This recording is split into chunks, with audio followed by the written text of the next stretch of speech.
Et on commence ce journal des médias avec un coup de semonce, coup dur pour la LFP, la Ligue de football professionnel. L'appel d'offres qui s'est conclu hier n'a pas apporté satisfaction à la Ligue. Elle espérait revendre les 80% de droits de diffusion de la Ligue 1 et de la Ligue 2 qu'elle avait récupérés auprès de Mediapro.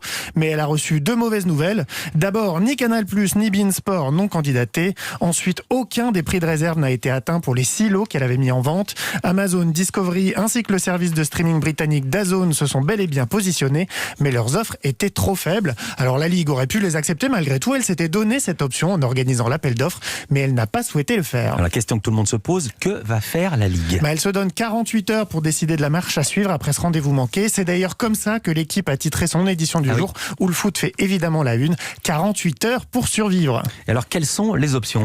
Alors l'échec de l'appel d'offres l'autorise à entamer des négociations de gré à gré. Elle peut discuter avec les groupes qui se sont positionnés, mais aussi avec d'autres, à commencer par Canal+. Elle pourrait aussi décider de trouver une solution temporaire jusqu'à la fin de la saison et lancer un nouvel appel d'offres, cette fois sur la totalité du championnat pour les saisons à venir. C'est ce que lui demande Canal+.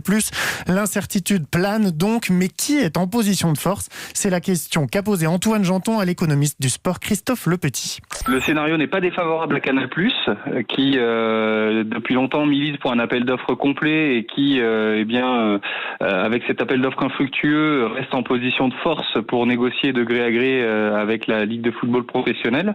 Maintenant, les arrivées, ou en tout cas le fait que DAZN et Amazon aient fait part de leur intérêt, crée peut-être aussi une petite zone de risque et d'inconfort pour Canal+, qui peut, dans un scénario où la LFP saurait négocier habilement, éventuellement voir les droits de la Ligue 1 lui échapper.